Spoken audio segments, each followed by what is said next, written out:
Olá, pessoal. Muito prazer de falar com você novamente, com vocês.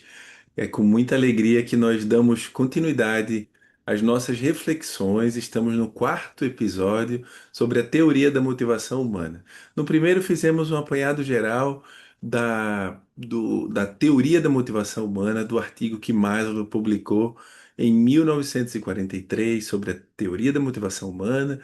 Mas aí na introdução ele se reporta, ou melhor, ele nos reporta ao prefácio da teoria da motivação humana. E nós fomos até lá. Esse artigo foi publicado no jornal de Psychosomatic Medicine, Medicina Psicossomática, onde Maslow faz um prefácio à motivação humana. Lá ele reflete o que é que está por trás dos nossos desejos. E essa é a pergunta que nós vamos trabalhar aqui hoje juntos.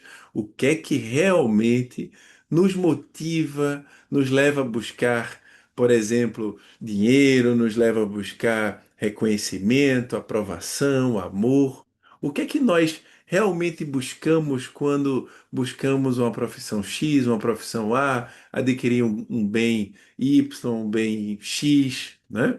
Então é sobre isso que nós conversaremos nesse nosso episódio. Meu nome é Otávio Cabral Marques, eu sou professor, psicólogo e pesquisador, e estou aqui para refletir junto com vocês sobre os motivos das nossas motivações humanas. Isso é muito importante porque quando nós acordamos numa segunda-feira, hoje é domingo, para quem está nos assistindo aí, mas quando começamos a nova semana, o que é que nos dá força para a gente continuar buscando aquilo que a gente tanto sonha, né? O que é que tá?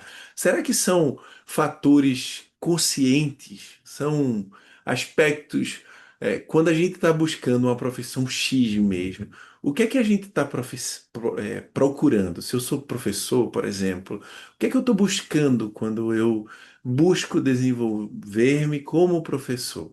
São aspectos conscientes do meu ser, aspectos como, por exemplo, financeiro, ou eu sei exatamente porque eu quero ser professor, um propósito X ou Y, ou existem também motivações inconscientes.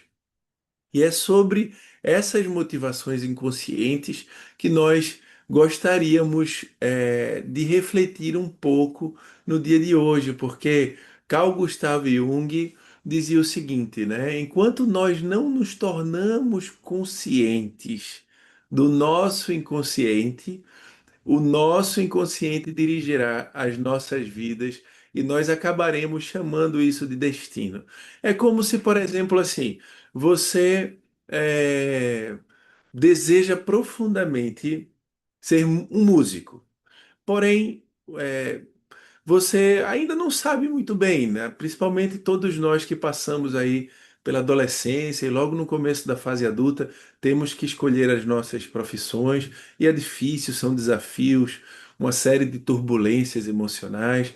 E daí, de repente, vem alguém da sua família e diz: Ó, não faz essa profissão que isso não vai te levar a lugar nenhum, ou você não vai se sentir plenamente feliz fazendo essa profissão. Mas na verdade aquela pessoa está jogando em você as frustrações que são dela e não exatamente as suas.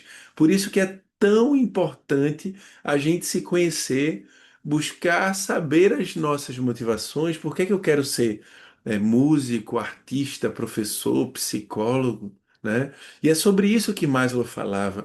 Ele falou, nós no nosso primeiro episódio, quem não assistiu, vá lá assistir, deixe sugestões, deixe seus comentários, porque lá ele fala dos aspectos fisiológicos até o aspecto da transcendência, perpassando aspectos como autoestima, que é importante a gente ter, busca de auto-amor, busca do amor, de pertencimento. Então, são vários aspectos que motivam a nossa busca por uma determinada profissão. E nem sempre são decisões racionais, porque às vezes você está até racionalmente convencido da sua profissão, você encontrou os motivos, as pessoas mais metódicas analisam bem, fazem um teste vocacional, buscam aquilo que motiva internamente, né? Os, o prazer que ele tem de fazer uma determinada profissão, mas são tantos aspectos que nos motivam nessa busca que é importante a gente saber também por trás de tudo isso o que é que são os nossos motivadores em si. O importante é o seguinte, que raramente os fins que nos motivam são eles fins em si mesmos. É isso que Maslow nos mostra importantemente. Por exemplo, uma pessoa que diz assim: eu escolho tal profissão porque eu quero ganhar dinheiro, né? Eu quero ter dinheiro para ter autonomia, para ter mais tempo, para depois buscar aquilo que eu realmente desejo, né? Então, aí ela vai atrás de abrir uma empresa, de abrir um negócio, e nem sempre aquele negócio avança bem, porque ela colocou o dinheiro acima do motivador maior, né? Que às vezes a pessoa nem sabe qual é. Por exemplo, eu quero dinheiro para comprar um carro e porque meus vizinhos têm um carro, por exemplo. E será que é isso mesmo que importa? Eu quero ter um carro e ter dinheiro porque meus vizinhos também têm? Ou na verdade eu estou me sentindo inferior, né? Eu não me aceito, não me amo, não me gosto e fico tentando buscar pertencimento a grupos que nem sempre são os grupos que vão nos fazer pleno, né? Vão nos fazer feliz, né? E às vezes é importante e é fundamental que nesses contextos nós olhemos para, por exemplo, a necessidade de autoestima. Eu estou me sentindo não amada, não me estou me sentindo valorizada, não estou me sentindo respeitado ou respeitada.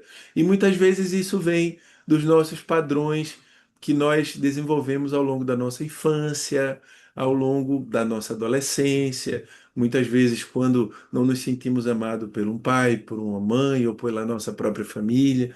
E nisso a gente cresce sem a maturidade de buscar esse amor e buscar essa força dentro de nós mesmos, a validação interna. Nós ficamos buscando validações externas.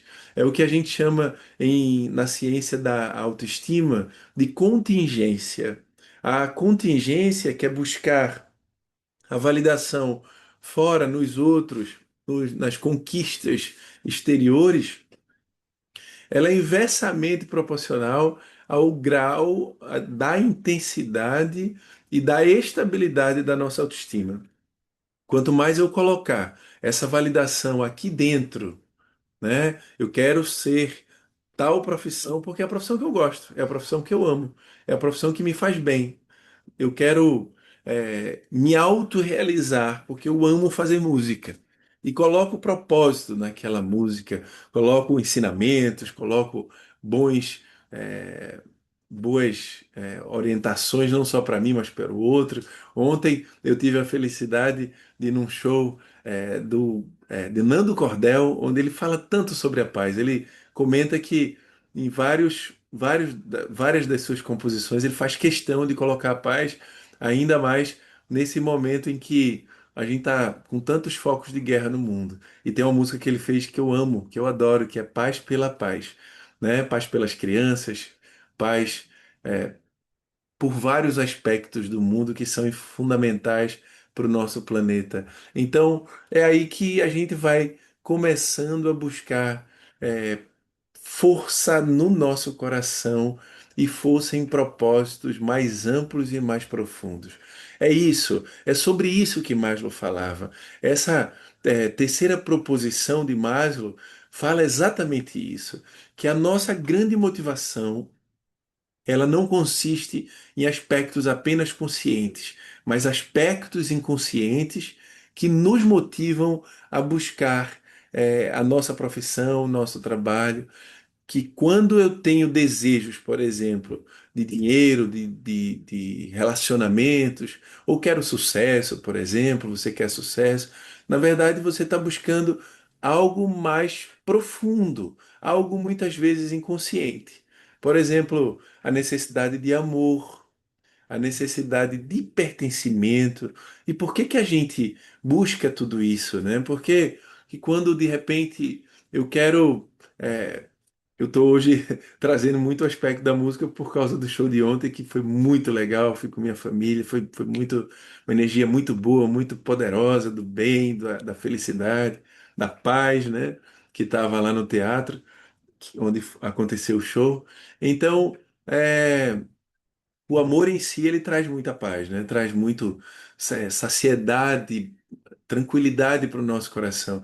Mas Maslow fala que nós somos a perpetuum wanting animal, um animal que está sempre em busca. Mas essa busca, ela, quando a gente coloca alguns pilares fundamentais no interior, ela passa a ser dinâmica, a gente passa a ter força, passa a ter motivação, mas é como beber água, uma água que sacia verdadeiramente a nossa sede, e não uma água salgada, por exemplo, que você vai tomar e vai continuar tendo sede. Porque muitas vezes a gente deseja alguns bens materiais e você vai lá e compra, e sai comprando sem saber que você está com ânsias, carências. A mesma coisa acontece com questões alimentares. Muitas vezes, na busca copiosa por alimento, existem motivações interiores. Muitas pessoas com ansiedade, por exemplo, ou com depressão, passam a comer mais, outras passam a comer menos, né? Depende, isso é muito subjetivo, depende de cada indivíduo. Mas por trás disso existem forças maiores que muitas vezes saciam naquele momento, do ponto de vista consciente, a fome, mas se a gente não equilibrar as nossas emoções, trabalhar as nossas ansiedades, os nossos medos, eu vou estar compulsivamente, desequilibradamente me alimentando, ou desequilibradamente com compulsão de compras ou outras buscas exteriores, né, que não saciam. Como, por exemplo, o indivíduo que tem o seu parceiro, sua parceira, e na sua relação sexual, acima de tudo, também tem o respeito, o amor. Você se sente, depois de um relacionamento, bem alimentado, porque você não alimentou apenas o corpo, mas você alimentou também a sua alma, saciou o equilíbrio do amor, da paz que estava permeando sua relação. Então, outras necessidades, por exemplo, como de pertencimento, elas são muito naturais. Porque evolutivamente o pertencimento nos gera segurança. Os animais, por exemplo, na natureza, que vivem em bando, em grupo, eles passam a ser mais fortes, né? E vamos dar um exemplo de grupos de pássaros, por exemplo.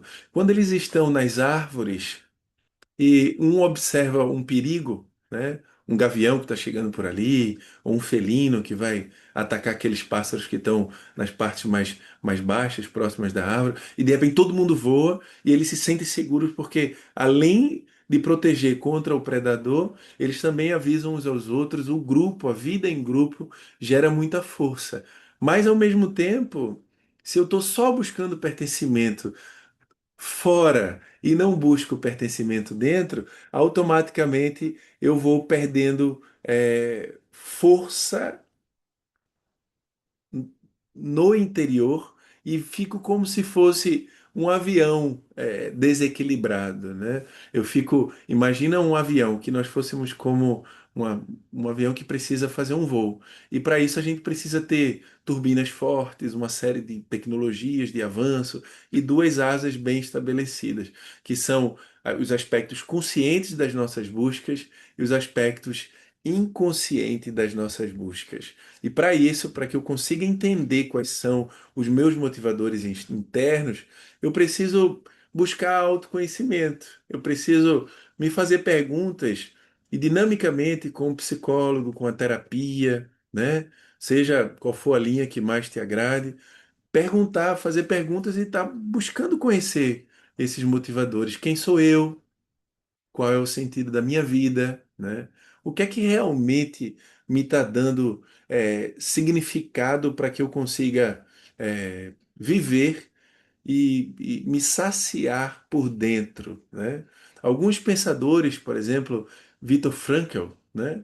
Que é que ele falou muito sobre a questão da motivação e criou uma linha da psicoterapia que é a logoterapia, que ele falava da força humana como busca de significado. Ele que superou eh, campo de concentração, que passou por tantos desafios na vida, né?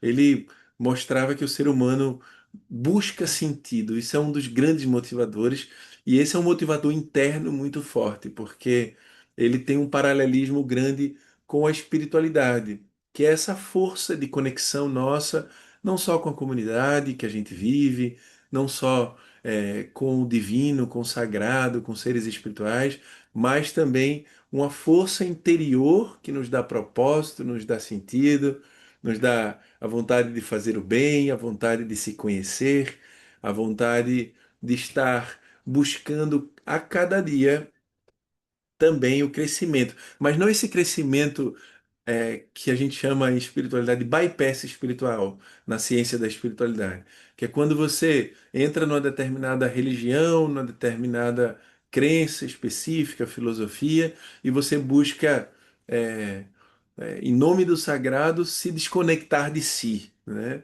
Buscar frases como do tipo, por exemplo, eu não, alguém faleceu, você perdeu um emprego e você entende, não era meu destino, faz parte, eu tenho que compreender esse processo. De fato, a gente precisa, mas sem desconsiderar as nossas dores, as nossas angústias, o luto, e olhar para dentro de si, chorar quando tiver que chorar, sentir a dor que precisar sentir, porque muitas vezes, por exemplo, na ciência do perdão, a gente precisa às vezes chegar a expressar nossa raiva, expressar nossa dor para que ela possa ser digerida. Não é ignorando os nossos sentimentos que a gente vai então conseguir força para superar os desafios da vida que todos nós temos. Então, nesse ponto, nessa terceira proposição, nessa nossa no nosso quarto episódio da nossa série da motivação humana, Maslow nos mostra que existe algo muito maior nas nossas motivações. A ponta do iceberg é o aspecto consciente, e dentro de nós está o nosso consciente nos motivando. Então, que fique para o dia de hoje, que fique para essa semana, para que você possa encontrar forças, propósito, sentido, profundidade, expansão da consciência, desenvolver o seu self, aquilo que Jung falava, que é a junção do consciente e do inconsciente, abraçando não só suas luzes, mas também os seus defeitos, as suas falhas, se compreendendo, se amando, porque antes de mudar, a gente precisa, sem sombra de dúvidas, aprender a se conhecer, aprender a se amar, e estar nos perguntando o que realmente está por trás daquilo que eu desejo, o que é que está por trás da minha motivação. Que essa semana seja maravilhosa, que você tenha muita força, muito propósito, muita, muito desejo de se conhecer e de se autorrealizar e de realizar-se plenamente, não só por fora nas suas conquistas, mas por dentro, no seu inconsciente, para que você tenha mais paz, mais tranquilidade para continuar vivendo. Um grande abraço. Se você gostou desse episódio, deixa aí seu like, se inscreve no nosso canal, divulga esse vídeo para o vizinho, para o amigo, para quem você acha que vai ser importante. Um grande abraço e até a próxima.